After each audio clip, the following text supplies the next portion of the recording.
She was asked to be a maid of honor, and the bride basically was like trying to get her to pay for all the bridesmaid dresses. Oh, no. Pay for the gifts. And she goes, I went into debt.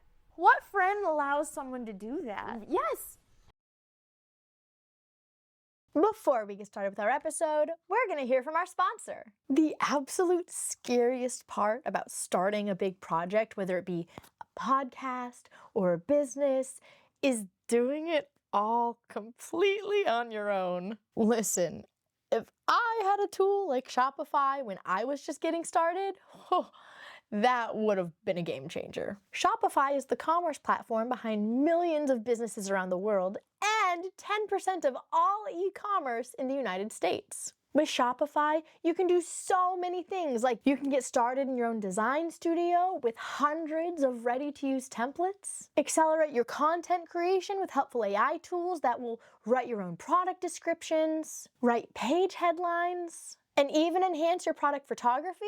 Turn your business into with Shopify on your side. Sign up for your $1 per month trial and start selling today at shopify.com/Rebecca. Go to shopify.com/Rebecca. Shopify.com/Rebecca.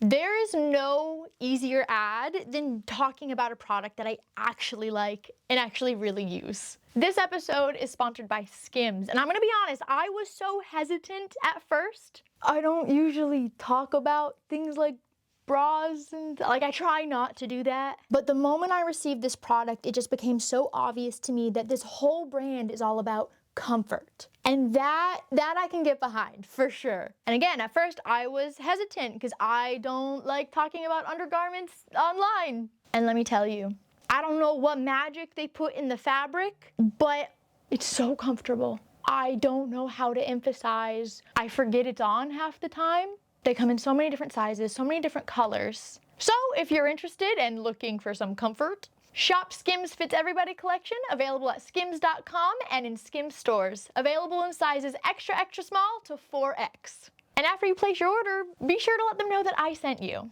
Select podcast in the survey, and be sure to select my show in the drop-down that follows. Please do that. I really like them, and I want to keep working with them. Now let's get started with this week's episode. So, everyone knows your first name, so it's like not a secret. Yes. People know you as Party Planning by Christa, but you're not a party planner. Okay, so Give me this whole I feel like story. it's more like complicated than it's less complicated than I'm making it. I just don't want my whole identity to be like a party planner. Absolutely. So what started was I created this account when I was on my maternity leave from my corporate job at the time. And I have always been really involved in events. Like, it was a running joke that my now husband and I were always at weddings. Like, there was like a year where we attended like 6 weddings. He's been a groomsman a ton of times. I've been a bridesmaid like 10 times, including a maid of honor twice. And then over the years, like, people would be like, oh, what would you do for this event? What would you do for this? And so I would start helping people plan different events. So whether it was a baby shower, bridal shower, surprise birthday parties, they would just kind of come to me. And then knew what to do. You're just so good. I love being crafty and I love being useful. Like, I'm that person. You invite me to an event, I'll text you, what can I do? How can I help in any way? Mom, did you have another daughter? Is this my sister? I feel very seen. Is this how you are? Like, this is not only me, this is like my mom on paper. Really? Okay, this is a side note story. My mom's gonna hate that I'm telling it. I know. Mom, when I was a teenager, I got in trouble with like my peer group at Sunday school because we're teenagers and like someone wanted to have a party, right? And like I told my mom, like, hey, this person's having a party. I would really like to go. And like I'm always like a goody two shoes. Like, I never got into like the partying. I never got into like drinking or anything. I never had a sip of alcohol until like my 21st birthday. Like, I'm just lame, okay? And my mom, like, we're teenagers. Yeah. So I'm the teenager whose mom texts the party host's mom and is like, hey, what can I bring? What can I do? The problem was their mom had no idea what she was talking about. Oh, no. The mom was going to be out of town. Oh, no. And that I got blamed for that. That was my. Oh, no. I wasn't. They still had the party, but I wasn't invited. They're like, yeah, you better stick They're like, this one out. you're not. You can't come anymore. So gosh. maybe the drinking thing wasn't a choice, but. Yeah, there are reasons. But anyways, you were like so my funny. mom. Okay, continue, please. Yeah, so it just seemed like there were so many years of like family and friends having all these different events, and then I would just like somehow be involved. I would be like at events early, or I would make like a sign for the event. I loved doing like all that cricket stuff. And so then it was like friends of friends asking me to like, hey, can you be at my wedding? Can I like hire you to like just like run around and do things? And I was like, hell yeah, that's my dream. I love that. I love being like told what to do, like at an event.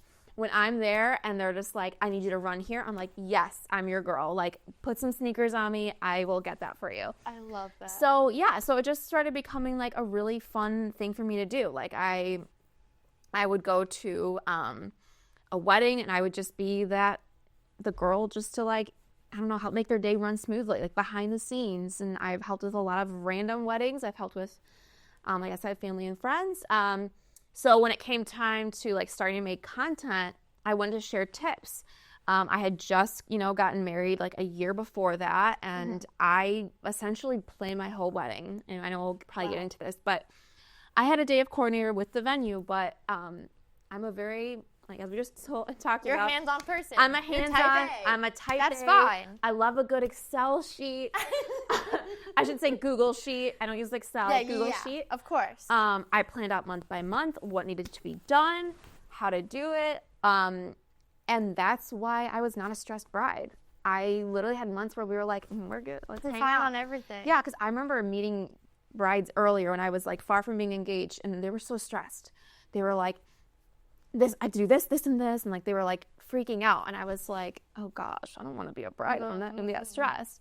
And of course, so many different factors come into play. Like there can be family stresses, there can be financial stresses. There's a lot that plays into a wedding, and so like I just kind of knew like what I wanted to do for the wedding, and like my husband was we were on the same page, and so just getting organized really helped. And so I was like, okay. Seeing how that helped me, I want to kind of start sharing wedding tips. And as I started doing that, people started sharing like stories with me of like different things that happened to them. And then I started sharing some things that I would see at weddings. And that's what like really grabbed people's attention, because people act that way? People act that way. What? Yeah. What do you mean? Where does this audacity come from? Yeah. Oh, people have so much of it. Yeah. I have a lot of questions. Okay. I don't even know which one I want to start with. Okay, I'm going to start with this one because I know it will be quick, and then I'll get into like what I actually want to talk about. Okay. So then, would you have said that your title officially was like you were a party planner, or was it just something that you did like for fun for close friends and family? Like, was this an occupation, or was it like a DIY?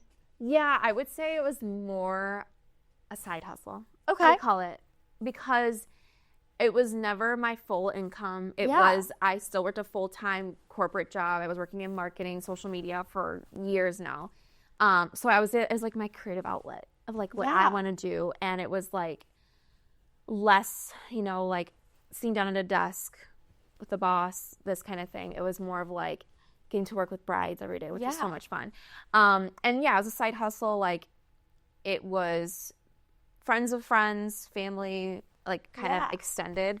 And then since, sharing my content this way, I've now worked with a few brides that have found me through social media. Oh, I love that. I keep that very minimally. Like right now I work with... Again, we're not keeping you in the box. Like you have so many other things that you have going on for yourself. Yeah. And like I said, I would never consider myself like a wedding planning expert. I know what my talents are. I know what they're not. No, yeah. Absolutely. I feel like that's everyone. If a bride wants to boss me around for a day, I'll be your girl. Like, because I'm that kind of like friend too to my friends. Like, I'm like, if you need this, like, let me do that for you. That's fine. I can be the doormat for a day. It's not a big deal. If you just need someone to like vent the frustrations to, that's totally fine. Yes. It's not a problem. So then you started looking at like tips for people who are planning their own weddings. So like, let's be honest. wedding industry is so expensive. Yeah. And it gets so expensive every single year. It's actually crazy. Mm-hmm. I can't even like. Yeah. It is expensive. What?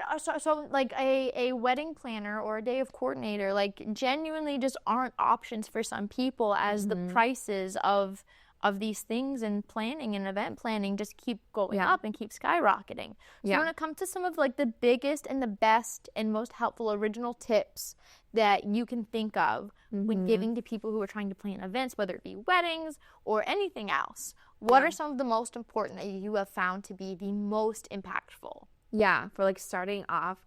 Well, first things first, I would say getting on the same page with your partner. Okay. Because as people see, and as I've talked about a lot of unsolicited advice comes in right away. Right from the get-go, you tell them you're engaged, they say, you have to do this, you have to do this, you have to do this. So many of the stories I read and I get from people is like, right away someone's coming in and saying, we need 500 people. And they're like, I can so barely many people. Yeah, my jaw when I read that one. I'm like, most people can't even think about 100 people in a room. Like 500 is insane. So get on the same page with your partner first before inviting in any other opinions. Then only invite opinions of people you truly trust in and they are going to like support you. People who have like your best interest at heart, not like the party they want to throw for their friends. Exactly. Yes. That's a really big difference. Because I think a lot of times, and it's changed over the years, but you know, there's expectations from traditions or how like family members want to present themselves to other family members, and so they want this big, you know, party. But if that's not in the budget, or you know, that's just if it's not gonna be feasible, then we need to like, you know, get on the same page with each other first. Absolutely. And be like, okay, what's our budget? What do we want as a couple? And once then you get to that point, then, like I said, you can kind of start bringing people in.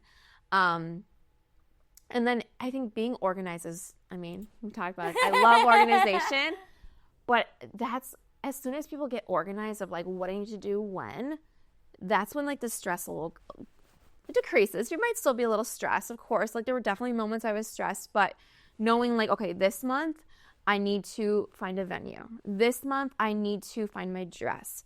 You know, that kind of thing. I also think it's important to know, like to tell people that you can do it however you want.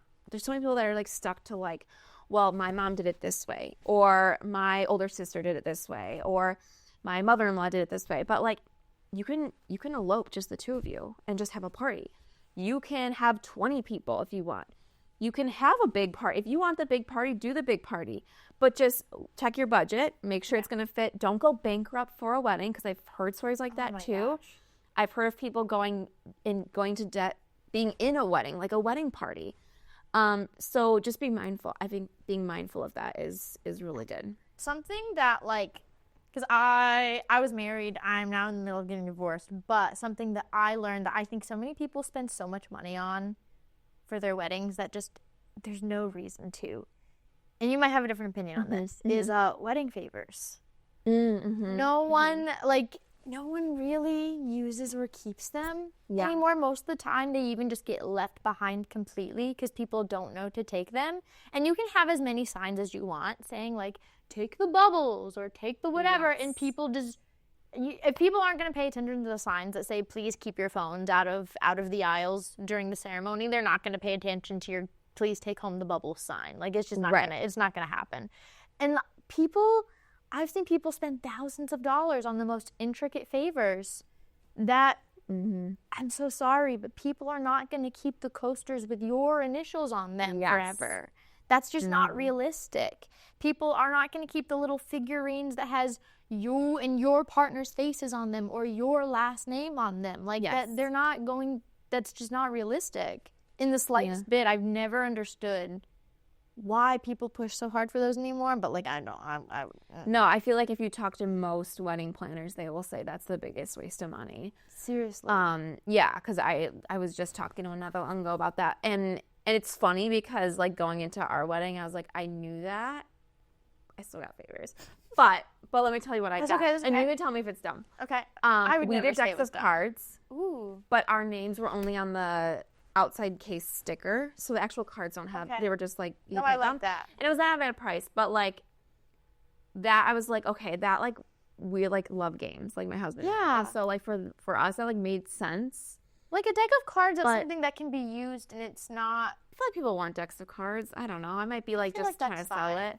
But at the end of the day, were ones left? Yeah, I think we had probably like 20 left. I don't know. I think that's way more useful than others that I've seen that are like those like fans with the bride and groom's face on them. Like people aren't keeping unless that. it's a hot wedding outside, you're gonna use it for that day. You will use it for that day and then throw it away. But yeah, or like a koozie with their name on it that's going in the garbage. Sorry, people. Well, it most likely is. Yeah.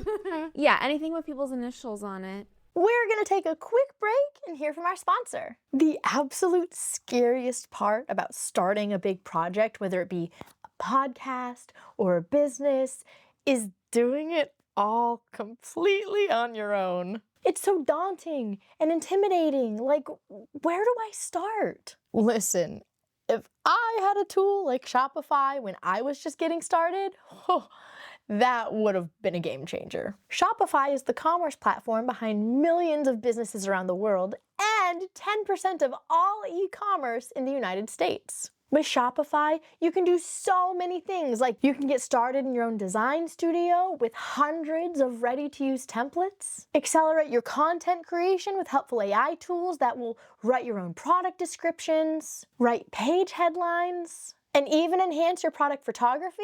And you can get the word out like you have your own marketing team behind you. And best of yet, Shopify is your commerce expert with world-class expertise from everything from managing inventory, processing returns, and so much more. If you're ready to sell, you're ready for Shopify. Turn your business into with Shopify on your side. Sign up for your $1 per month trial and start selling today at shopify.com/Rebecca. Go to shopify.com/Rebecca. Shopify.com/Rebecca.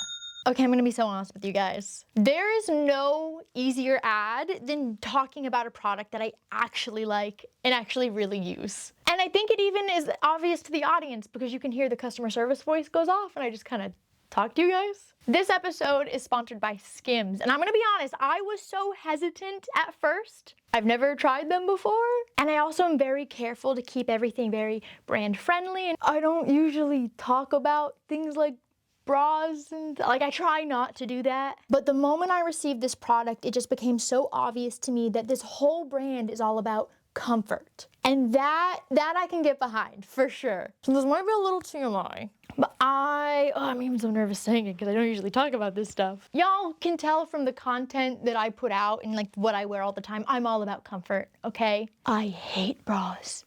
I hate them. They're so uncomfortable. And I can't just wear a sports bra with everything, you know? So I found those little, silicone cakes. And I've worn just those for most of this year.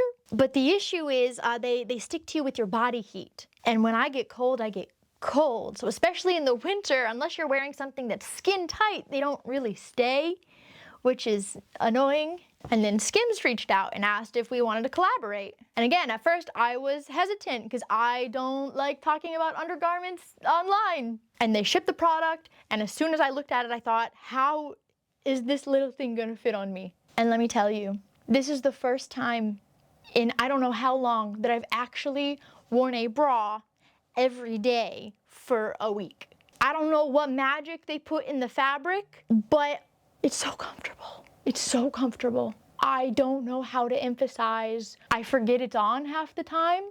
I ended up getting 4 of them. And I'm sitting here rambling because I'm not even reading off a script. I'm just telling you my experience with this product because I genuinely love it. The products that I use are from the Fits Everybody collection. They come in so many different sizes, so many different colors. And as someone who's all about inclusivity, I just genuinely appreciate hitting the marks for all the different sizes and all the different nude tones. Because comfort should be for everybody, really. So if you're interested and looking for some comfort, shop Skims Fits Everybody collection, available at skims.com and in Skims stores. Available in sizes extra, extra small to 4X. And after you place your order, be sure to let them know that I sent you. Select podcast in the survey, and be sure to select my show in the drop-down that follows. Please do that. I really like them, and I want to keep working with them. It's just so comfortable, and you guys know how I get about comfortable clothes. It's fine, I'm gonna stop rambling now. Now, back to the episode. Like, people want their own initials. They don't want your initials. Yeah. I'll say I did get a bottle opener once, and it was from an old toxic boss's wedding. So it's not any sentiment, but we use it all the time. Okay. It's kind of cool. There's one party favor that I actually do use, but it was not personalized to the bride and groom at all. They got these marble coasters and then like a metallic gold marker and just like put little designs on it. And they had so many left over. They just like handed me 10. They're like, can you please take these? We don't know what else to do with them. And I was like, all right, I got me some coasters. That's fine. And they don't have anyone's initials on them. Yes. Or anything. So I was like, yeah, I still have them 10 years later. Yeah. I think all the consumable stuff, like stuff you can use is cool. Like I've gotten coffee beans, I've gotten little plants. Yes. I love that kind of stuff. You know, tea, it's all good. But yeah, the kind of like cheapy stuff that you're just going to toss anyways, like save your money, do a donation, or just save it for like your next chapter. I think people will understand not getting a favor. Can you think of anything that people just waste so much money on? Or when it comes to like wasting money on dumb stuff, can you think of any horror stories that you've either witnessed or had sent to you or come across? Ooh, well, I mean, this isn't a dumb thing, but well, it depends on who's listening. But like the biggest way to save money at a wedding is to like cut down your numbers. So I stopped trying to please everybody. Oh yeah. And invite people that you actually want there. If you have not talked to them in a year or two, they do not need to be at your wedding. They do not need to be at your wedding. Yeah. I will never understand people that feel the need to make room for my dad's third sister's cousin's friend's boss's son. Like, why are you inviting these people? Like, if you don't have any memories of them, you don't need to invite them. Oh, they're gonna be upset. Do they even know I exist? Right. And like, while I know that there are older relatives that watch the younger people have families, and like I know that I have older relatives that like will always put me and my brothers and our family's holiday cards on the fridge, but like if I've never had a conversation with you, like I don't even get a happy birthday, I'm so sorry. Yeah. Like if it makes me so happy that you love watching me grow up, but like if you're not ever gonna try and have a conversation with me, like no. I did that wedding. We had 200 something people, and I didn't know so many of them. I'm not doing that again when I get remarried. I want to know every single person in that room, and I want to be able to smile and like know in my heart they're so happy to be there, and I'm happy that they're there, and I want to like share a memory with each person at the wedding. I didn't get to do that. I didn't know. It's overwhelming when it's so many people there that are just you don't have a relationship with. Something that I think a lot of people don't even think about is I went out of my way to try and talk to every single person. And like, 'cause I wanted them to, I was like thankful that they're there. I didn't even get a chance to eat at my wedding. I've heard so many brides talk about this. Do you want to hear what we did at our wedding? Okay, I've told so many people, and it was our photographer's idea, so I'm not taking credit for it. It's called the Mission Impossible. And basically what you do, it's like after the grand march, so after like the bride and groom wedding party, like come out to the head table, you do, they play the Mission Impossible music. And at this point, I changed my shoes to like wedge gym shoes so I could run. I love that. Basically, the DJ announces that we're going to do Mission Impossible. All the tables are going to set themselves up for a photo. So basically, one side of the table is going to move to the other side so like we can just pop in. And what my husband and I did was run to each table, take a photo. And it makes everyone feel like, oh, I saw the bride and groom. You can kind of turn to them. You like put your arm around them like, hey. And it was so much fun. You do it in 2 minutes, 2 or 3 minutes. And since then, I've seen like people that were at my wedding, they did it at their wedding. And like, it's just like this cool thing. I love that. And it was a great way for like, if I didn't have time to have a conversation with each person, I was like, oh, I'll go up and hug them during the Mission Impossible. Right. And they felt like, you know, they were a part of.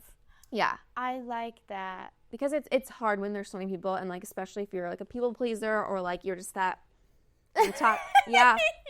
I know there'd be a few times where my husband would be like, let's go on the dance floor. And I'd be like, hold on, I didn't say hi to my mom's cousin. And I was like, do you know her name?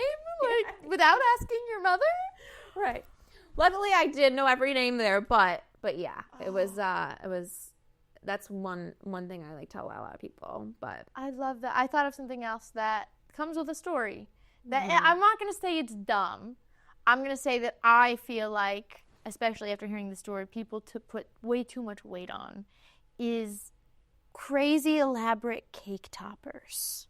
Oh, I haven't personally seen this. So someone sent me a story about how they themselves like weren't a planner, but they were working at this venue, and they were this venue's baker. So like it was a venue that just included everything. Yeah. And so they were getting the wedding cake situated, and it was just about finished, decorated, about to like be set to go out for whenever the reception started. And as everyone was getting ready for the ceremony, the mother of the bride walks into the kitchen and says, hey, I have a cake topper. And this is a time where those big ceramic cake toppers were very big. Yeah. And those things are heavy. Right. They're so heavy. Yeah. And so this mother of the bride pulls out this giant, like almost the size of the top tier of the cake. Yeah. Like this car figurine, pure ceramic cake topper. Oh my God. And the ooh, that's okay. It's okay. There's a lid on it. I'm dropping everything today. It's fine. There's nothing wrong. For those that don't know, I almost knocked over my cameras before we started recording. It's fine. There's nothing wrong. It was just my Stanley cup. But anyways. So this baker was like, ma'am, that's not going to fit. Like, that's way too heavy. It's gonna fall. It's gonna destroy the cake. Like, I'm just letting you know I'm not putting that up there. And she's but you have to. This is like a very sentimental thing and symbol for the couple. Like, I'm not gonna go into the story of why, but just know their wedding's gonna be ruined if you don't put this on top of the cake. And the baker was like, Your wedding will be ruined. Yeah, if they don't have a ceramic cake topper. And this baker was like, I'm just not doing it. I don't feel comfortable. Yeah. I'm not comfortable being the one to be responsible for getting that on the cake. It's just not happening. Yeah. So she instead decorated the cake with flowers, got it all situated and done, and went to go check on something else for the venue. No. She's gone 10 minutes. No. And when she comes back, the mother of the bride is freaking out.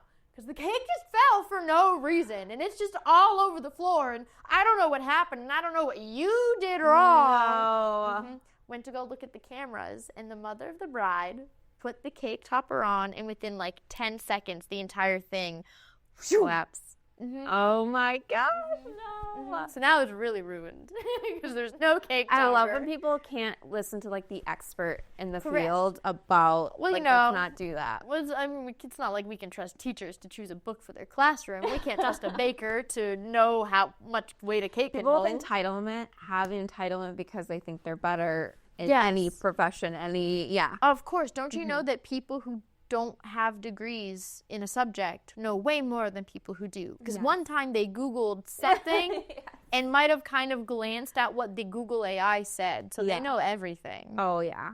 Oh, my gosh. No, that's so funny. Yeah, I feel like that goes into, like, the unsolicited, like, because who knows if they actually asked the mother-in-law to do that? Because a lot of the stories, these mother-in-laws come in and they try to control or change things. I do have a story, actually, about... Okay, I'm ready. Something that costs too much money. Okay.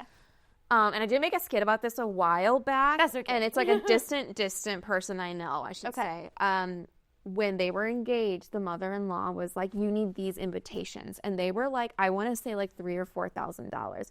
And again, this was like years from my husband and I getting engaged. And I was like, invitations are that much money? We spent like less than we spent less than $200 for invitations. That's crazy amount of money. And they wanted, like, she wanted this, like, you know, like the I should say old-fashioned. The elaborate. There's like 6 layers and like the tin foil and it's like kissed by a dove. There's like a feather in there. I don't even know. Like, there's so many layers to it. You like untie this ribbon. So she wanted these fancy things, and I go, well, is your mother-in-law paying for them? No.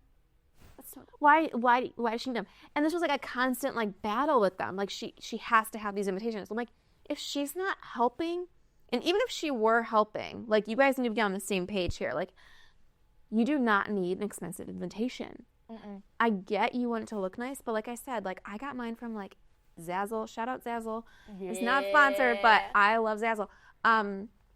I think it was Dazzle or maybe it was Zola. I don't know. I've used them for different occasions. But anyways, you design them online and it was easy. Exactly. Less than $200 for 150, 200 invitations.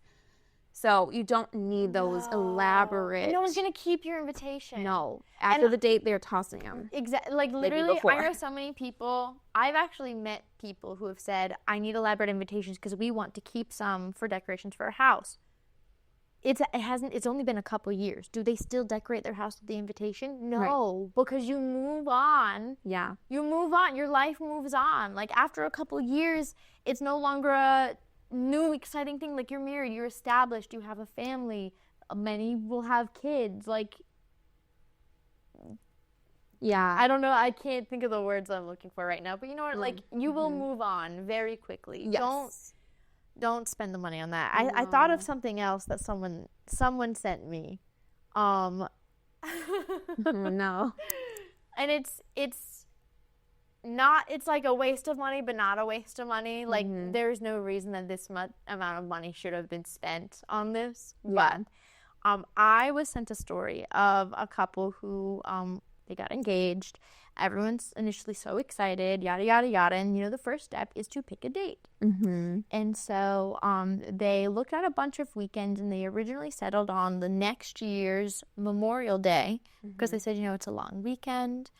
We have a lot of out-of-town guests on the bride's side of the family, so that'll be really easy for their guests to come in. It'll just make a lot of sense. Not only that, but if it's on Memorial Day weekend, for those that don't know, like Sunday weddings are a lot less expensive than Monday weddings. And even sometimes holiday weekends are less expensive because people are typically out of town, and not a lot of people like to get married on like those kinds of dates. Like, it just depends on the venue. Right. So they decided on the Sunday. And they checked with the immediate family. Everything was good. They went and they put down this very expensive deposit. And then about 2 weeks later, they get a phone call from groom's side of the family saying, hey, it actually has just come to our attention that your brother wants to study abroad next summer. And we're not actually positive on when they're going to leave, but we're pretty sure they're going to leave before Memorial Day weekend. So we need you to change that date. And they said, well, we already put a deposit down. Yeah. I don't know what you want us to do about that. And we only got this rate because it's a Sunday on a holiday weekend. Can he not study abroad another year? Well, we want him to know that he is important too, and his stuff is important too. Well, this is your son's wedding. Like, this is studying abroad, a wedding. Right. I feel like there shouldn't be a comparison. And the venue said, look, you put a deposit down. We're willing to let you move the weekend if you stay with our venue. However, if you go to a Saturday instead, it's pretty much going to double the price. And so they ended up going and just paying it because the in-law said, well, is this really how you start our family? Oh, no. This is really the foot that you want to start on. So they just went ahead and did it. Yeah. And they changed the date and paid double the money. I've heard so many stories like that where after the date is out, they're like, wait a second. We actually just decided to go on vacation, or we decided to do this. We're going to Disney. Yeah, and it's like they told you ahead of time.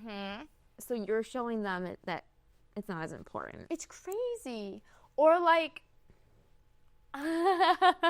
I know someone, I think they were supposed to get married over Labor Day weekend. And they had cousins tell them, well, we always go on like a camping trip I'm getting all the things. We always go on a camping trip Labor Day weekend. So just letting you know, if you can, like, we're just not coming. Yeah. Camping, what?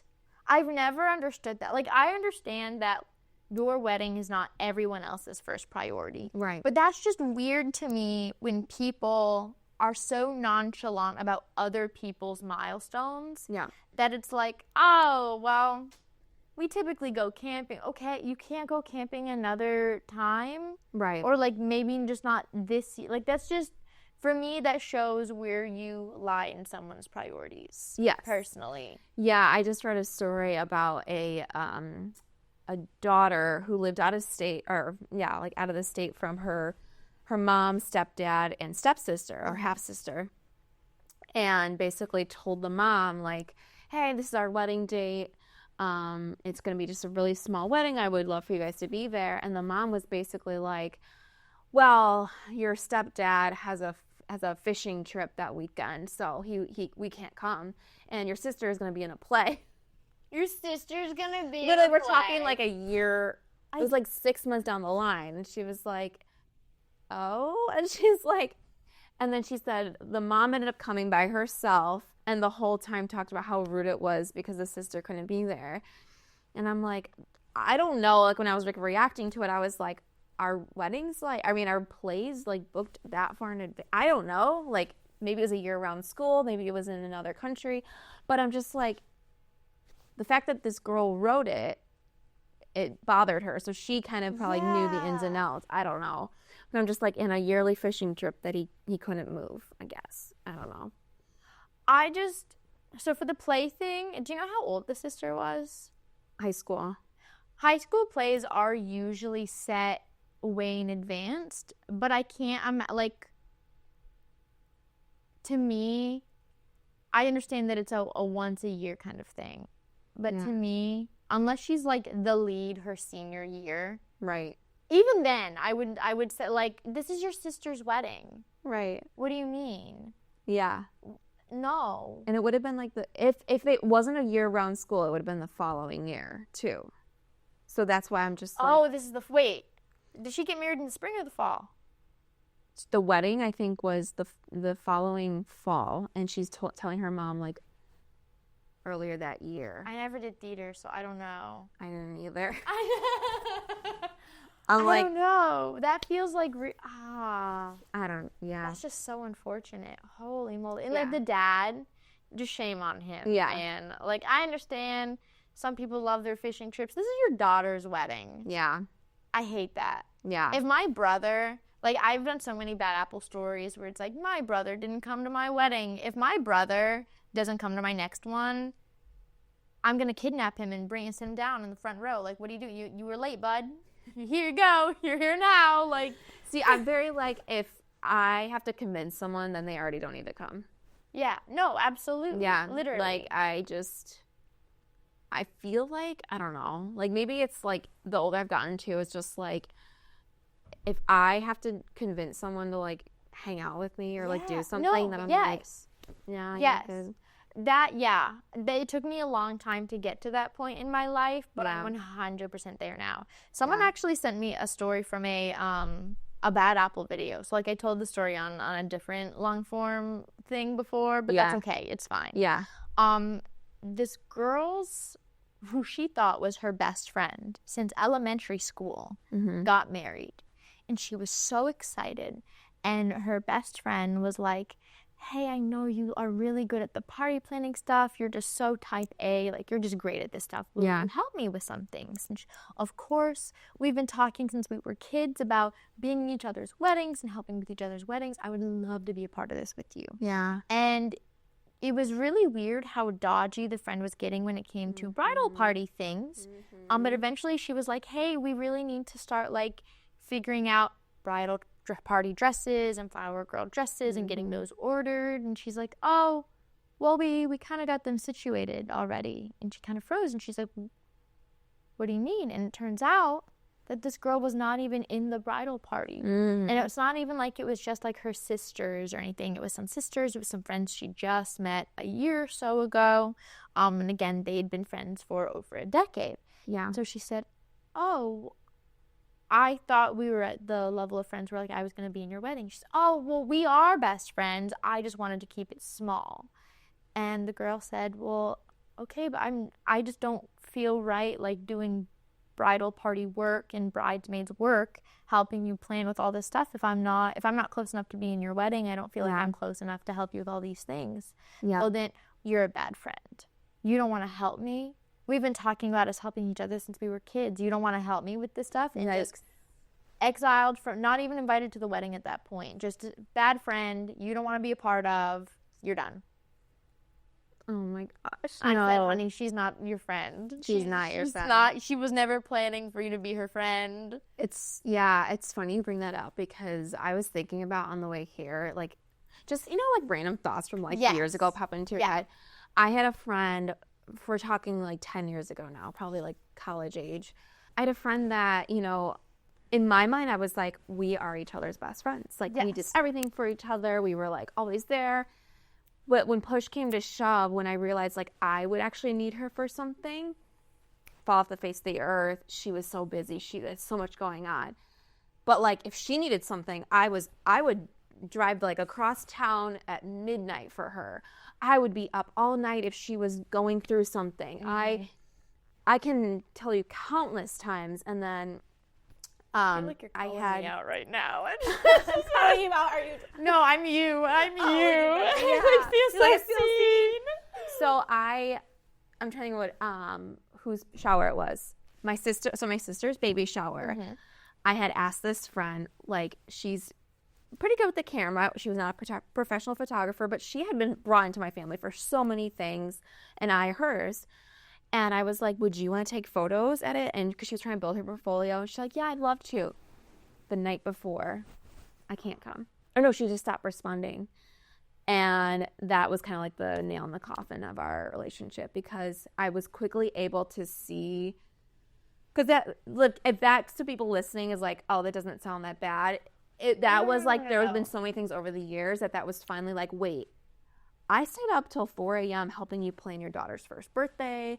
Yeah. I helped with your sister's wedding. Like all these little things throughout the years that I like tirelessly like helped with. And then one little thing. The one thing you wanted to celebrate with her and she like wasn't interested. Yeah. She didn't even give you a reason. She just stopped responding. I'm trying to know what initially happened. Yeah, she stopped responding.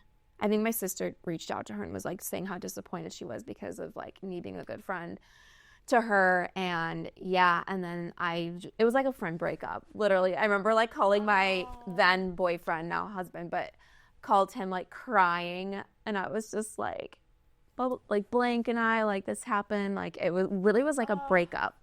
I hate friend breakups. They're so I think they're harder than like real like romantic breakups. They really because are. you hold on to them in a different light. Yes. I don't really talk about that one much, but that one like really gutted me because of like so many times you don't realize how much you go out of your way for somebody, and like you love doing it. You love going out of your way in that way. Mm-hmm. But the moment you realize they would never do the same for you is like the most devastating. I'm like gonna start crying too. No, don't cry, so I'll cry. It's the worst feeling in the entire world because like I feel like we're very similar. But like when you love with your whole body and you don't even have to receive that much back. We could receive like little crumbs and we would be like the happiest people. Like that's all we want is little crumbs. And when you realize that there are people who like aren't even willing to do that for you with as much as you're willing to go out of your way, it's like, oh, okay. Like, because you get blinded by it a little bit. You get like fed like things like you're my best friend. You're like, okay, I love being a part of like this. I remember like when someone would say that, I was like, oh my god, I'm their best friend. Like, I love this. Okay, and I don't know where that firstborn child.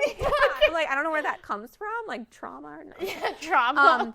But I'm like, where's that come from? But yeah, no, it's so true, and that kind of goes into like very loosely to like the stuff I share on social media now about like not being a people pleaser and setting boundaries, because you will be so much happier when you kind of realize who is worth your time and who is trying to like basically who wants to lift you up and who is going to steal from your like vampire, what do they call it, energy suckers. Yes. And that's something I really like am grateful for those relationships now, because I'm like, I learned so much from those. Yeah. And now I can tell when I start, feeling the energy suck. Yeah. And I don't allow myself to get to the point of exhaustion with a friendship anymore, I should say. I love that.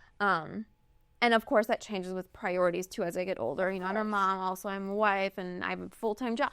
So like those things obviously take more energy, but like when I was younger, it was like it's hard. You just like want to please everybody. You want everyone. You want everyone to feel good. Like you feel good because you make other people feel good. Yeah. And then it just sucks and you realize no one cares if you feel good. Yeah. Like, it's just like, oh, okay, I'll just go die. It's fine. But isn't it so funny how that works out when, like, you do finally decide to put up those boundaries? And then all of a sudden it's like how dare you not go out of your way for me anymore? How dare you? Then you just become the worst person in the world. Oh, yeah. And you have that inner dialogue that tells you that a little bit. Yes. That you're like, no, I need this. Yes. Because I'll tell you what, when that happened with that friend, immediately deleted her number. I was like that because we had friend breakup before, and I took her back. So I was like, I'm done. Blocked, deleted her number. She texted me one thing, just blaming me for the whole thing, and I was like, we're not doing that. No, we're not interested. So I blocked the number, and then like 2 years later, her sister messaged me and was like, I'm just sitting here thinking and talking about your guys' friendship, and she's just remembering. And I was like, glad to hear you're doing well. As you should. I'm like, boundary set. Yes. Sorry. Oh, I love I've already turned, like, chapter's gone. Because it's also really interesting how, like, at peace you are. Once the dust settles, like, obviously that initial hurt and trauma of, like, oh my God, they don't like me. Like, I thought they liked, like, that hurts so bad. But then there's so much peace because then you realize how they were really calling you for every little thing. And so much of your time was spent on little things for them or big things for them. And you realize, oh my God, I have so much time to fill my own cup or fill the cup of people who, like, actually appreciate that. Or, you know, and it's so different. Like, I had a couple of those friends years ago, and I never realized that the amount of hours of my day that would just go into them calling me about whatever new catastrophe they had going on that day. Every day, it was a new catastrophe. The sky was falling. The world was ending. And, like, there are people who just really go through rough patches of time. 100%. That happens. But there's also people that really just, like, use and abuse the individuals in their life to complain about every little thing and make every little thing an issue. And it's crazy. It's wild. And you can tell the difference between people who are actually going through a rough time versus people who are just vampires, like we're talking about, just bad friends, with how much grace they show you when, like, you have something come up. Yeah. When you are going through an issue. Like, is it still about them, or does, like, it get to be you for 5 minutes kind of thing? Exactly. Yes. Like we were talking about, it's like, if a friend comes, like, I want my friends to be able to come to me if they're going through a hard time. I want, like, call me at midnight. I will answer the phone. Like, well, I'm a millennial, so I probably won't answer the phone, but I will text you back. No, I will. If someone calls me and it's a certain person, I'm like, this is an emergency. I need to answer this immediately. Oh, even my parents, if they call me, I'm like, what happened? Something's going on. My mom will call me like 3 times in the span of a couple hours. I'm like, she'll be okay. I'm like, gosh, that's so funny. But yeah, it's like I want to be that person. But yeah, you're talking about the reciprocal, like, and not like it needs to be like 100% all the time. I get that, where everyone has busy lives. Yeah. But I wanted to be like, okay, yeah, we can each have our moment, or like we can rely on each other, not like if I'm going through something, then you're like, see ya. Exactly. And you know what? That's one less person you got to feed at your wedding. True. But yeah, I think it ties into kind of what we're talking about too, about like, because I don't know how we got into this, but that's important. I'm glad that we did. I feel healed as an inner child. Talking is so healing, talking through this stuff. But I feel like that's why I'm passionate about the stories that I share right now, is because so many people are kind of trapped in that cycle of pleasing everybody around them. Yes. They can't say no to people. So while I share, can't even see when people are manipulating them in that way. Like they don't even see the signs. Continue. Exactly. No, you're good. No, 100%. And like I feel like sometimes I share stories exactly how I get them. For the similar, I never say 100% because I'm like, I wasn't there. Exactly. I will add my own, obviously, dialogue and stuff. Yeah. But sometimes I'll do different endings to be like, this is what would happen if you said no or you put your foot down. And then I've had people message me and put comments and be like, thank you so much because now I know how to set boundaries with blank. Yeah. And so, like, that kind of helps heal me a little bit because but the days before TikTok and, Reels and stuff on Instagram, I wish I had something like that when I was in my early 20s, because I think when my latest years, my college years, and I would say right out of college was like my biggest people pleasing years, because I was like even when it came to my job, I was like doing whatever the boss wanted, staying late to show that I was the best worker, and it's like, for what? Like, you know, and it's like at the end of the day, it's like you have to have the right boundaries that are going to make you, you know, feel the best and care for yourself. I know somebody that once upon a time had a wedding. And there was debate about who was going to stand in the wedding and who was going to speak at the wedding. Because the father of the groom just decided he was going to be the best man. Yeah, but it's so funny you make that face, because I'd also never heard of that before. No, that's not a thing. Apparently in some parts of the country, it's like very normal. You know where I've seen that? On Teen Mom.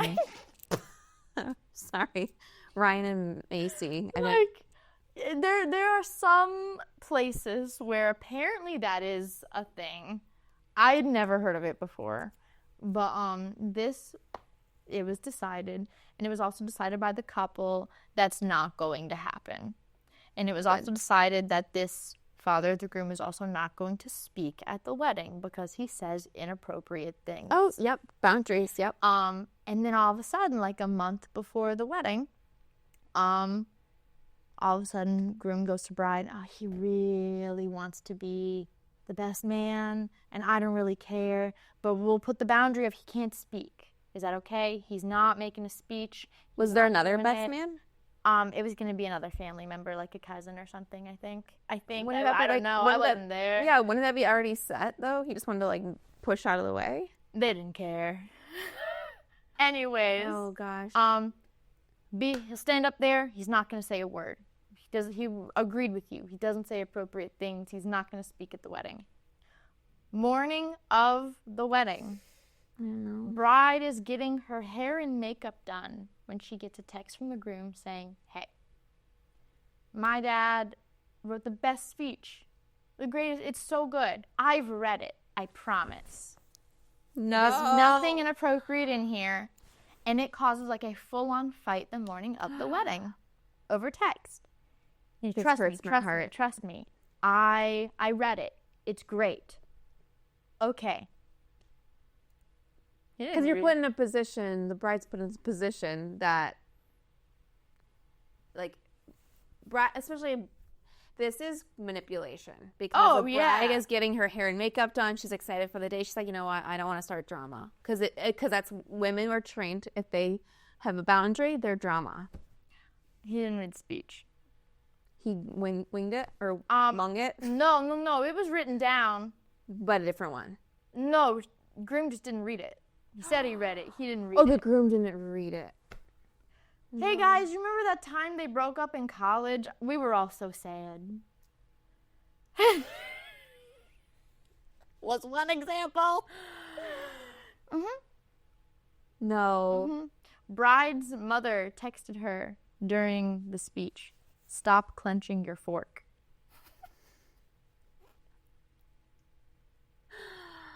No. This is terrible. Complete manipulation. Yeah. Boundaries, people. Boundaries. But isn't it so funny how when you get them, you become the bad guy? That's crazy. You are, and yeah, that's something I constantly say too, is that I feel like a lot of the Bridezilla stories we see are brides with boundaries that told someone no. Yeah. Are there Bridezillas? 100%. Because sometimes I post mother-in-law stories and people are like, you don't post enough Bridezilla stories. And I'm like, well, I do. I do believe that there are absolutely Bridezillas. But let's be clear. Like I say with all my stories, we only get one side of it. And you have to also remember that a lot of the mother-in-law stories, the mother-in-laws are saying the bride's being a Bridezilla. Like, a lot of these labels are coming from brides not catering to in-laws or brides not catering to whatever, you know? Like, some of the stories that we told, if anyone said no, they would have just been labeled a Bridezilla. Exactly. Yeah. And so that's the thing. It's like when women have a boundary and they say no, they're told they're rude, they're told they're a Bridezilla, they're told they're a B. It's and we can go on a whole tangent about how women are treated. But it's like, and I think it's like the inner of like, be a good girl. You're a good girl. And so like if we're your bride, they just want to see you be pretty and shut your mouth and let people. You're just his wife. Blow. Yeah, no, it's gross. It's really gross behavior. Yeah. Can you think of any Bridezilla stories? Since we've already, we might as well. That's crazy. Oh my gosh, I get so many, but I did read one recently from a maid of honor perspective. Okay. Where she said she was asked to be a maid of honor, and this is like going on years ago, where she didn't know what was expected of being one, and the bride basically was like trying to get her to pay for all the bridesmaid dresses. Oh no! Pay for the gifts for the bridesmaids, and she goes, I went into debt. What friend allows someone to do that? Yes. And on the other end of that, a similar story, because we're talking about bridesmaids, another one was like, she told her no. The girl was like, I can't afford all this. And she goes, open up like a line of credit for the wedding. Like, and I'm like, no, I'm not a financial expert, but that's bad financial advice. I heard of Bridezillas, like brides telling their bridesmaids like basically suck it up. I once received I know somebody that was, it's not even my friend, it's a friend of a friend. Okay. Who I think was a total Bridezilla. Really? Yeah. Oh, for sure. Okay. I might get in trouble. You're like, I gotta be really. So I had a very good friend who was getting married. Mm-hmm. And we were also excited to start planning her bachelorette party. And she had a long engagement, and so she really wanted to go to Savannah, Georgia. Okay. Sometime in the spring, because she wanted sometime in the middle of the engagement, so there was something to look forward to during this long engagement. Mm-hmm. And they were gonna go in April or March or May, something along those lines. And the wedding was gonna be the following summer. And then someone who wasn't even going to originally be in the bridal party. It was someone that asked the bride to be in hers, and so then the bride kind of felt bad and was like, oh, yeah, okay. Said, we can't have the bachelorette then. My friend said, why? And she said, because my bachelorette party is in March, and I get married in September. Why is she doing 6 months early? I don't know, but don't you know that the whole time in between the bachelorette and the wedding has to be all about that one girl's bride? And it can't be about anyone else? No. No one else can have wedding festivities. Only that girl. Yeah. Mm-mm. Yeah. And friend was more of a people person than me, so we ended up not even doing it then. Yeah. She canceled it? Mm-hmm. It shattered my heart. I don't get the whole, like, this is my year only. That's like, crazy. I had 2 of my best friends get married the same year as me, and I love it. Because I'm like, years from now, we can, like, we can have our 10-year anniversary at the same time. Yeah, exactly. We all had kids around the same time. Literally. And I'm like, that makes it so fun. Like, if you are truly rooting for your friend, and they're truly your friend, you're going to be excited for those same milestones. But if you're going to be, like, competitive about it, I've even heard of Bridezillas kicking pregnant bridesmaids out. I did too, and I loved it. Pictures. I'm like, oh my God, I love looking back at my pictures and being like, oh, there's baby blank and baby blank. I love to tell my nieces and nephews, you were at my wedding. Someone sent me this bad apple also a while ago. You just made me think of it. Yeah. I don't know, you just did. So this one couple was having a destination wedding. Yeah. At the or somewhere around the Grand Canyon. It wasn't actually at the Grand Canyon. It was a couple hours away from the Grand Canyon. And the brother of the groom and his girlfriend decided to extend their trip after the wedding and travel down to the Grand Canyon and just explore. Mm-hmm. And while they were there, the brother proposed. And they were so excited. And so a day or so after, once they got to have some time to themselves, they texted the family and just, oh, we're so excited while we were here. He proposed. Just wanted to share this with you. It was after the wedding. After the wedding. The bride and groom are like on their honeymoon. Yeah. And the bride and groom call them, berating them for making their wedding all about them. Because don't you know, this is our wedding destination. How dare you? We're not even back from our honeymoon yet.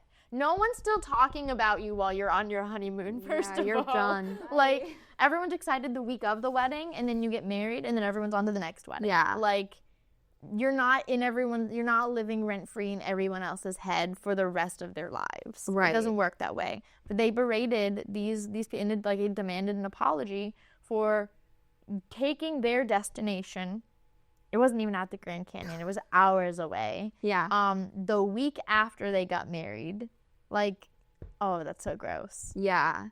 See, I don't think either is like, I wonder if there's already some kind of like thing between that, like competitiveness. I personally, I don't see anything wrong with it. Right. But I would never text anyone on their honeymoon and be like, we got engaged. I think it was just in the group chat, like family group chat. I like still wouldn't. That makes sense. That Yeah. makes sense. I wouldn't be texting anybody on their honeymoon, but I was just talking to someone about this. Like, I wouldn't be reading texts on my honeymoon. I think I had my phone like turned off. But yeah, I'm like, let them enjoy in their peace. Oh, yeah. But yeah, you can't get mad about the destination. No. Literally, I was that bride where like, if someone wore white to my wedding, I would not have cared. I don't think I would have noticed. One of my bridesmaids, my cousin, at my bachelorette, had like a shirt on for one of the nights we were going out, and there was like white flowers on it. She's like, "Oh my God, should I change? I just realized there's flowers." And I go, No. You could, Jasmine, you could literally wear all white and I would not care. I'd be like, we're both brides. Who cares? Twins. Like, buy us both drinks. yeah, like because I've been to a bachelorette where they were like, you have to change, you're wearing some white. And I was like, okay, some white? I thought it was just all white. Ew. Yeah. No. So, yeah. So there's different levels of brides. I get it. But, and I get people take it very seriously. Like, you want to be a special day. But we can all be kind. Yeah. And you can like, it's, if you value this event over your relationships with your people, I think that just says a lot about a person personally. Yeah. Like that tells me everything that I need to know about this person. Yes. And I don't want to call it like a high stake event, but like, you know what I mean. It is. Milestones like this, I think it really shows your true colors. Mm-hmm. And I think that when someone tells you who they are, I think that you listen to them. Yeah, and I think that sometimes people need to hear it multiple times before it gets through. Like, even just talking about your friend situations or situations that I experienced, I think sometimes you need to be told and reminded multiple times, because sometimes you want to believe the best in people so wholeheartedly that you're like, no, they're having a bad day or they're going through something. Yeah.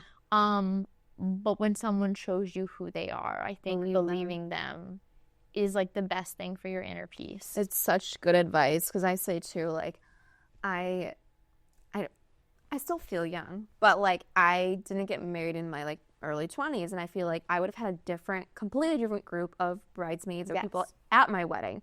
I mean, I probably would have had so many extra people there, and I feel like too, as you get old, you kind of see like, okay, we've been friends for over 10 years. This is a meaningful friendship. Or getting a little bit better at boundaries, or like who you want to surround yourself with. And yeah, I think that's really good advice too, is like believe people. Because yeah, weddings, funerals, all those big like life-changing events where there's a lot of different personalities in, they unfortunately bring the worst out in a lot of people. True colors are there. And so yeah, it's that's why you hear a lot of these crazy stories, and that's why, like, I was like, we need to bring light to it, because so many women have commented they feel seen because of like what they went through. Yeah, it's crazy. Yeah, absolutely, and it's kind of like, it shows how people deal with stress. It shows how people interact with you in high intense environments, and people can get stressed out, but the way that you interact with someone when you're stressed out says so much about not only you, but how you prioritize them in your life. Yeah. And I think it's just something to really take note of. And especially like if you're getting married and this is your big day, are other people there to celebrate with you? Or are they there to really take that spotlight for themselves? Like, do they want the celebration to be great because they want to show off for their friends because they're an in-law, or are they there because they just want to be a part of and invited? Like, yeah, I think that there's so many things that you can learn about people in a wedding, whether it's their wedding or a part of your wedding or a family member of the wedding. Like it's really interesting. I think psychology is like so fascinating. Yeah. So I love paying attention to the psychology behind it all. I heard someone just say, and I'm probably gonna butcher it. No, it's okay. But they basically said like people that struggle with allowing others to shine have a really hard time at weddings. Yeah. Like if it's a bridesmaid that's like trying to upstage the bride, and we're not talking like, you know, they look good in a dress, like they're gorgeous, or you know, whatever that is. We're talking people that purposely either try to embarrass the bride or try to embarrass someone to make themselves look better. Yeah. I think those are the kind of people that you might notice like, oh, like they're not okay with this because not all eyes are on them. Exactly. So, or the people that like tell other guys, well, I was going to be a bridesmaid. Oh, okay. or I dated the groom. Like you see skits like that. Oh my God. That's so embarrassing. Oh my gosh. Like Why would she be at the wedding? No, like how embarrassing is it to be at like this guy's wedding where he's marrying the love of his life and she's like, I wasn't picked. like that's basically what you're saying. Like Yes. I wasn't the one. Yes. Like, okay, congratulations. Right. Like what Or- does that do? Oh, like one of the first like crazy stories I read on a podcast when I had someone on, like we were talking about this girl was a bride. No, she was at the wedding, and the whole time she literally talked about her wedding's gonna be better. Oh, I would never have this kind of food. Oh, this wine's cheap. Just totally making like every little dig at the wedding she could. And then when it came down to her wedding, she was blackout drunk and had to be like carried out on an ambulance. And they were like, oh, there she goes. Like that's what she does. Like you're gonna come to someone's wedding, make fun of it, but then like this happens at your like own. a complete fool. So yeah, it's just like, don't go to someone's wedding and make negative comments about it. Let them have their day. Everyone's gonna have their own personality. Well, just because it's not your cup of tea, okay, but it's theirs. This isn't about you. Yeah. It doesn't have to be your favorite kind of Go wine. home and tell your husband or your partner or whatever and be like, that was weird. Whatever, sure. Yeah. But don't be at the wedding and be like, oh my God, did you see what she wore? Like, come on. Most everyone at this wedding is going to be like for the bride and groom. Yeah. Who do you think you're talking to? Yeah. Like, if you're not for them, don't go. Just don't go. That's so weird. Yeah, it's just like your insecurities are showing. Let's be supportive. Yeah. Yeah. Can you think of any other really important tips or tricks that you think would be really useful for anyone that's like planning a wedding? So, I mean, Or any event. It doesn't even have to be a wedding. yeah, no, I mean, like my biggest thing is if you can't like afford a wedding planner, because I think wedding planners are really helpful, but there are so many like online and like things that will like plan it out for you or like help you month by month. That was one of the things that I did for my own, was like literally I created like an Excel thing, and like I looked at a couple Pinterest things and I was like, okay, I need to pick from here, and then I created like a new one for myself, so it's like month by month.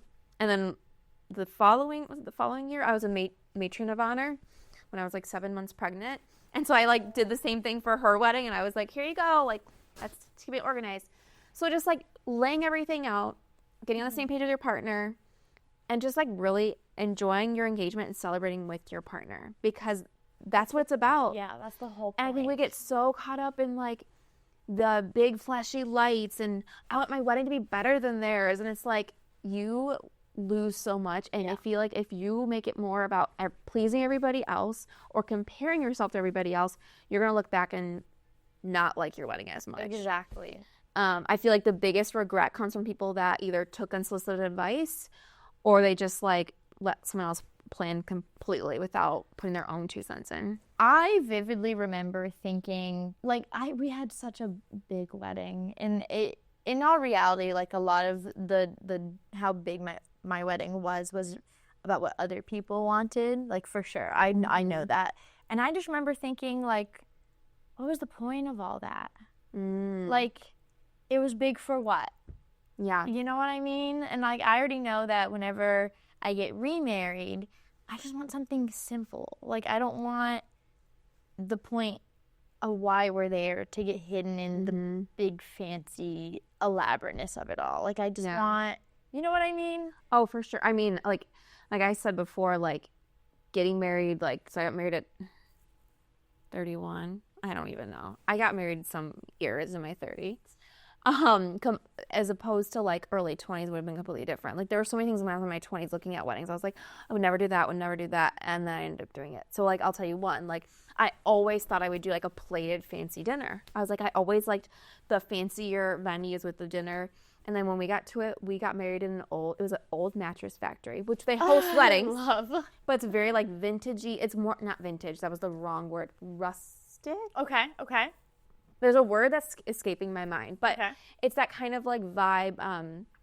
It was just more like kind of like a cool vibe. I don't know. You saw like the metal like interior of the ceiling. Like it just had a cool like wood floors, and we did a buffet. We did a taco bar. Oh, I love that. And our rehearsal dinner had pizza. Like we kept it like very like us, but the things that were important, like that was important to us. But Did you see go over the top viral TikTok? And there was like this girl that was like, the things that we did for our wedding that many would think was weird, but we did for us. And she was like, we didn't have like big catering. We hired our local taco lady that we love. And she just like that's from the taco amazing. truck and like just I had love her that. come and make tacos because that's like their favorite thing to eat. Yeah, I love And that. I love that. And like literally everyone in the comments was like, oh my God, I want a taco lady. Like, Yeah. that sounds amazing. That would be the best. Oh, I know. I've been to weddings where they didn't even do cake. They just had a donut bar. 'Cause they just like donuts better. I love And it. like, it's the little things that might seem unconventional, but that's what's memorable for, in a wedding. Yeah, we didn't do a big know? cake either. We only did a cake for wedding party and my husband and I, and then we did bite-sized treats. And you know what? That was because it's easy. Like Yeah. I've been to so many weddings where like I take a couple of bites and then I'm like, Oh, I'm done. yeah, Because like your favorite flavor of cake isn't going to be everyone else's flavor of cake. Yeah. So get a small. That makes so much sense. Get a small cake for you, and then like variety of little bite-sized things. and or there was no cupcakes, shortage. There was whatever. plenty of desserts, Oh, I and love people could that. just like pop them. It just made it easier, and I just feel like I was like proud because we really just listened to like what we wanted. Yeah. And you know what? I've been to I don't know how much they spent. I'm just guessing. $75,000 to $100,000 weddings, and they were amazing and awesome. The food was great. And I've been to weddings on a campground, and they were awesome and great. I love that. And like literally, this wedding that was on a campground, we were picking the flowers on the road for the wildflowers for the tables the day before. And it looked beautiful. And so like literally just listening to your budget and what makes sense. Like this family camped a lot, and so it made sense for them to get married on their favorite campsite. I love And it was that. beautiful. So just like it can be done. It can be done as big or as little as you want, and it makes sense for you and your partner.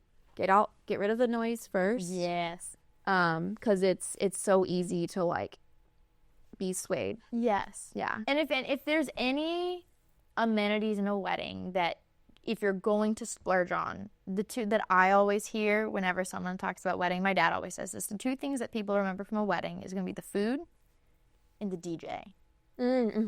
Yeah. So like, and that doesn't even mean like go out and break your budget or break your pockets, whatever. Like just if you like the food and it's good quality to you, that's what matters. Yeah. If you like the vibe of the DJ and they're going to do what you want them to do, it doesn't matter if other people vibe with them or not. If it's the vibe that he creates that's for you or she creates that's for you, that's what matters. I went to one wedding. Like the DJs really do matter. I don't think people realize they so do. much. I'll never forget. I went to one wedding where like people just sat down to eat, and he was asking tables to like recommend their favorite holiday songs, but it was trying to get people on the dance floor, and I was like, we just sat down to eat. I'm not moving. I'm stuffing my face. Yeah. And then it just like created an awkward vibe of like him asking people to come to the dance floor, but no one was moving because everyone just got food. Yeah. Timing has to be right. Yeah. Your And so that's what I schedule. mean by the vibe. Like a DJ's got to be able to read a room for Yes. sure. I know. And you can't have a lot of waiting time. Yeah. You need to always have something going on.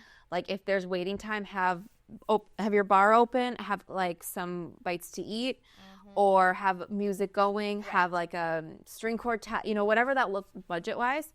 because I've been to a wedding once where there was a 3-hour gap between the ceremony and the reception. Which 3 hours? 3 hours, which you're already like, what do we do? So, like, luckily we knew someone in town, so, like, a bunch of us just went there. But then we still got there when it was supposed to start, and the dinner wasn't served for another hour. So we're sitting, like, starving at this wedding, like, and I remember it being really cold. So you remember certain things, like, and I didn't remember what we ate because I was, like, starving by that point.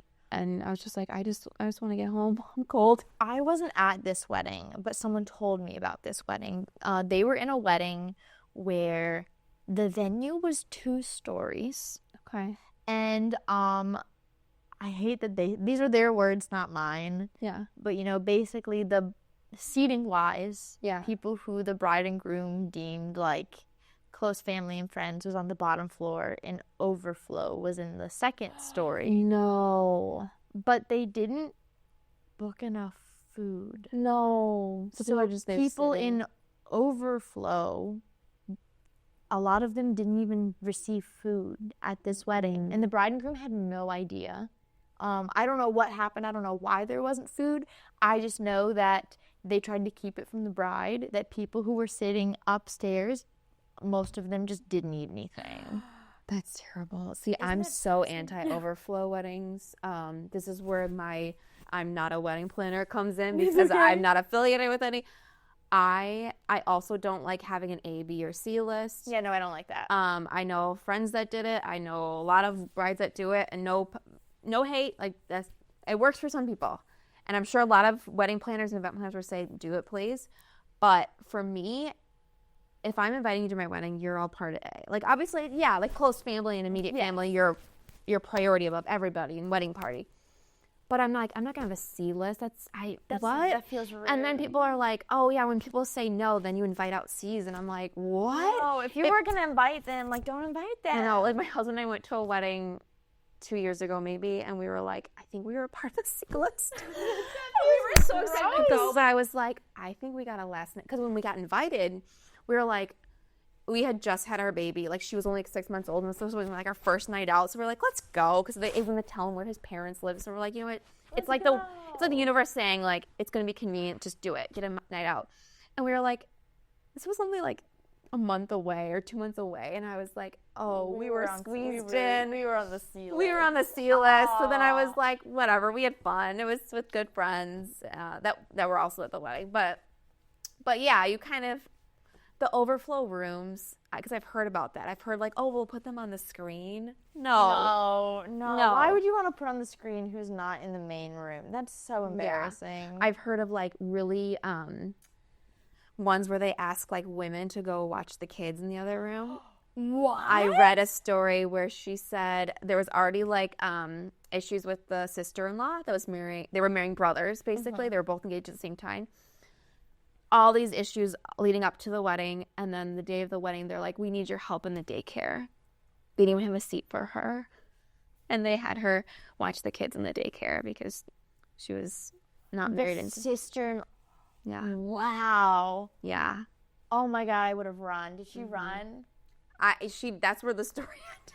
Oh my God, I hate when they don't elaborate. I need to know what happened. Well, and this story was like, I ended up making it into like a really long skit. It's like I called the Elle and Vivian skit because it was just insane, all these things that happened. But yeah, then she just kind of went in to say like, yeah, I was literally treated as like a daycare assistant. I'm sure she stayed because it was like his family. And her husband or fiance never like came to get her? I don't. I'd be leaving. I would be like, no, bye. Like, this is so weird. No, I would not stay there. Are you gonna pay me to babysit? Yeah. Are you gonna pay me? What is it, like $6 or $8 an hour per kid? Like, right. How many kids are there? Yeah. No, absolutely. Yeah, I did not sign up for that. That's crazy. Yeah, so people do weird things like at weddings, and I just feel like yes, you want to be treated like you're a king and queen or king and king, queens, whatever. But let's also like respect people that travel in to be there. Yeah. And, it's not going to be like, oh, you're a celebrity couple. Like, just can't wait to get a peek at you. Like, no, like, let's be like respectful of their time too. Can you think of any last minute either misconceptions people might have about like planning weddings. Again, I know you're not like a full-time party planner, Yeah. and you have so much more going on for you. And I feel so bad that we said we weren't going to talk about this the whole time. No, but then it I just got so love fun. I mean, honestly, it's like what like most of my content is around now. So like I love talking about weddings, but it's weirdly like gone into other stuff too. Sorry, my That's brain. okay. No, that's okay. Repeat the Are there question. misconceptions people might have about weddings, planning a wedding, anything like that? And if not, if we kind of covered most of it, then like last minute thoughts, tips, tricks, advice, words of encouragement. I just think that you don't have to just agree to everything. Sure. I think, like, again, as people pleasers, we think like, okay, like for tradition's sake, like my mom said that like every single bride in her family always does this, or my dad said every groom always does this. You don't have to. And maybe you don't like speeches, so maybe you want to take speeches out. Nothing is set in stone. Brides and grooms, you're able to change your day as much as you want. Yeah. And so I feel like that would be my last advice is like just get on the same page as your partner, and that's all that matters. And people that want to support you will be there to support you, and people that make it difficult, they already they're making their own hurdles. So if they make it difficult, don't beg them to be there. I'm at the stage in my life where I'm like, if you don't want to be there, it's fine.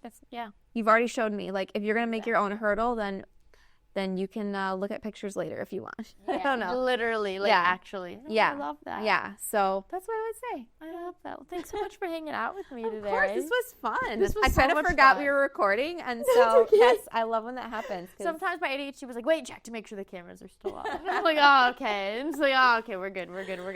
No, literally. No, thanks for inviting me. Oh my God, thanks for This was so coming. fun. I'm going to have to come back and visit. We're Yes. going to have so much fun. Yes. Yeah. Yeah. I'll have to please bring do. my mom. Yes. No, please do. That'd be so fun. Absolutely. But thanks so much for hanging out with me today. I Yes. hope you guys also, I don't, it's fine. We're going to redo that for a minute.